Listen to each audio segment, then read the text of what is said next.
దాదాపు 85 ఏళ్ళ ఆవిడ, వాళ్ళ ఆయన 90 ఏళ్ళ మనిషి. వాళ్ళిద్దరే ఉంటారు ఇంట్లో. ఆవిడ ఎందుకో నిద్రపోయే ముందు ఒకసారి తొంగి చూస్తే వాళ్ళ ఇంటి బయట అవుట్ హౌస్ లో లైట్ వెలుగుతోంది. అదేంటి కింద నువ్వు లైట్ ఆఫ్ చేయలేదా, వెళ్ళి ఆఫ్ చేసి రాపో అని. ఈయన పాపం కష్టపడి 90 ఏళ్ళు ఆయన కిందికి దిగుతూ జాగ్రత్తగా వెళ్ళి చూస్తే దూరం నుంచి అతనికి అర్థమైందంటే 5 మంది దొంగలు పడ్డారు. ఈయన భయపడిపోయి పోలీసులకు ఫోన్ చేశాడు.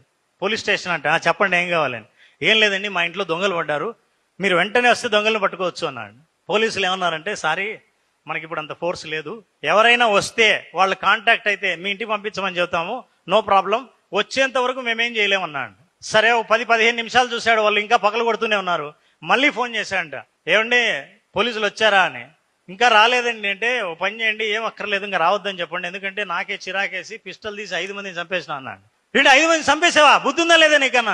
అవునండి, ఇంకేం పర్లేదు, తొందరగా లేదని ఫోన్ పెట్టాడు. 5 నిమిషాల్లో ఒక అంబులెన్స్, 2 పోలీస్ జీపులు, 10 మంది పోలీసులు పడపడపడ ఇంటికి వచ్చి చేరుకున్నారు. 5 నిమిషాల్లో వచ్చారు. అందరూ వచ్చి చూస్తే దొంగలు అంగా అక్కడే ఉన్నారు. వాళ్ళందరినీ పట్టుకున్నారు. ఈయన దగ్గరికి వచ్చారు, ఎవరో చంపారన్నా, ఎక్కడ ఉన్నారు అని.